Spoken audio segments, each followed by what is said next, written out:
13 Things Mentally Strong People Do Not Buy Anymore. When Amy was 23, she was together with her mom at a basketball match laughing and enjoying life, but 24 hours later her mother suddenly died from a brain aneurysm. 3 years after her mother's death, her husband died suddenly of a coronary failure. Amy was during a dark place, but she was a trained psychiatrist to forestall herself from falling into deep, dark depression and older her feet.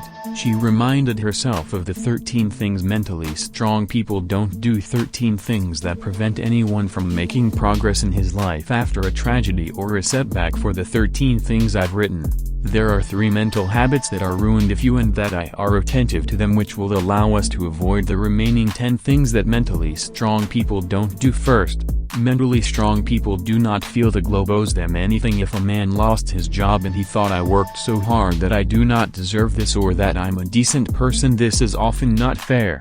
It just invites frustration and anger into his life. As children, once we worked hard and did the proper thing, our parents and teachers confirm that we got what we deserve. If I feel that things are as unfair as our sister or brother received a further gift on Christmas, our parents quickly corrected the injustice. But as adults, we subconsciously believe that the next power should make life fair if we exerting while we are good people. It's not fair to confront its setbacks. Bad things shouldn't happen to us, but that's not how the planet works. Like Amy says, irrespective of whether you're the best person on the earth or persevered in life's harshest circumstances, you do not become more merit luck than anyone else who is mentally strong. Constantly reminds himself of this fact. When a mentally strong person catches themselves complaining about how injustice the planet is, they remind themselves of individuals who live or lead harder lives and have received or receive less of them. Give some thought to those who board war-torn countries or children who are diagnosed with the disease. Cancer is when mentally strong people compare themselves to folks that reside tougher lives,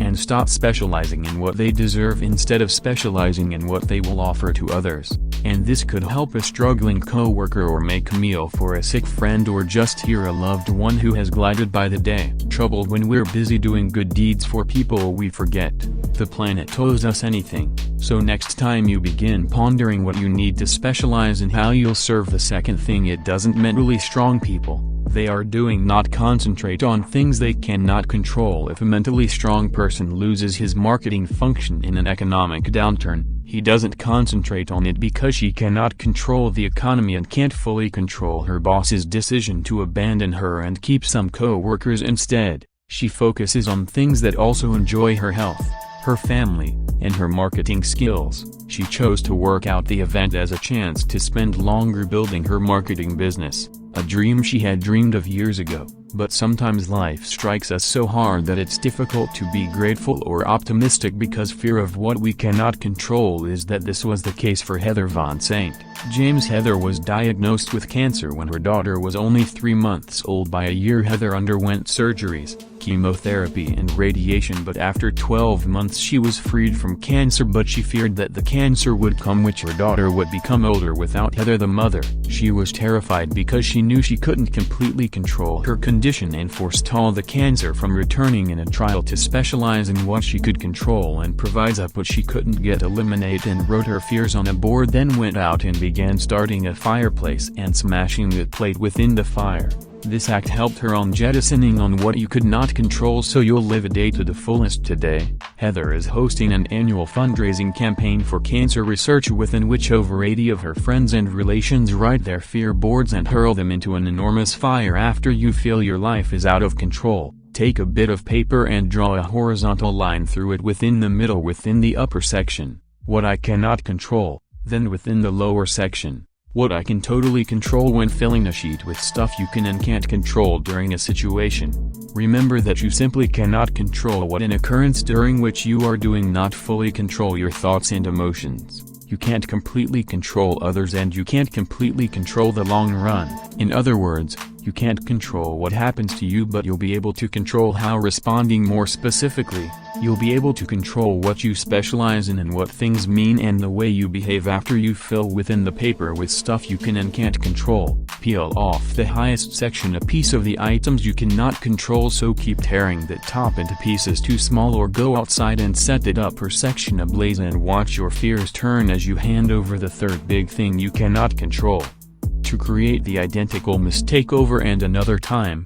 Mentally strong people don't figuratively blow themselves up and go straight back on their horse. Amy says they pause to work out why they fell within the first place before returning on. We do not want it to be like an alcoholic who routinely returns to his old ways of escaping. We would like to face our mistakes and bad habits and take a deep study them to determine how we will stop making the identical mistake within the future. But unfortunately we don't have many role models for this. Which of the celebrities, athletes and politicians do the alternative? They lie and blame others for his or her mistakes because they're afraid appearing weak, but admitting mistakes and correcting them may be a sign of strength, and this can be what mentally strong people force themselves to try and do. In fixing his mistake, observe yourself within the person and identify the factors that led to your last mistake, thoughts, behaviors, and any external factors. Like a psychiatrist, Riri gives instructions by making an alternate action that they'll take the following time these thoughts, behaviors, and external factors arise now, creating a good incentive for yourself to correct the error within the future by reading a listing of reasons why you do not want to continue making the error anymore and say carry this list is with you once you tend to resort to your previous pattern of behavior. Read this list for yourself. It's going to increase your motivation to resist repeating old patterns. As an example, create a listing of reasons why you ought to opt for a walk after dinner once you tend to look at TV rather than exercising. Read the list and it would increase your motivation to maneuver forward. So if you wish to avoid the 13 things mentally strong people don't do, start by specializing in what you love for others rather than that specialize in what the globe owes you. If you are doing, then you will not waste time feeling pitying yourself. And, since you're actively helping people succeed, you may stop presenting their success, and if you stop wasting energy on what you are doing, you can't control and focus instead on what you'll be able to automatically stop brooding about the past. You'll be less anxious about what others say about you, and you'll be less anxious about pleasing others because you recognize that you simply cannot withdraw to the deceit troll that people say or do. And if you commit to not make the identical mistakes over and once more by not being petrified of making mistakes and pledging to continuous improvement, you'll automatically stop about dodging from change, stop being scared of calculated risk, stop anticipating the immediate results, stop forsaking after the primary failure, and stop being fearful of spending time alone, because time alone may be a great time to think and improve. If you added tired, you get 13 things people don't do the mentally strong. If you'll avoid this 13 destructive mental habits when tragedy or setback occurs, you may find it much easier to induce back on your feet and continue living your life to the fullest. And this was the core message I gathered from the 13 things mentally strong people don't treat. Amy Maureen, I found this book essential for reading during these trying times. I highly recommend choosing this book. If you like this video, please share it. Thanks for watching.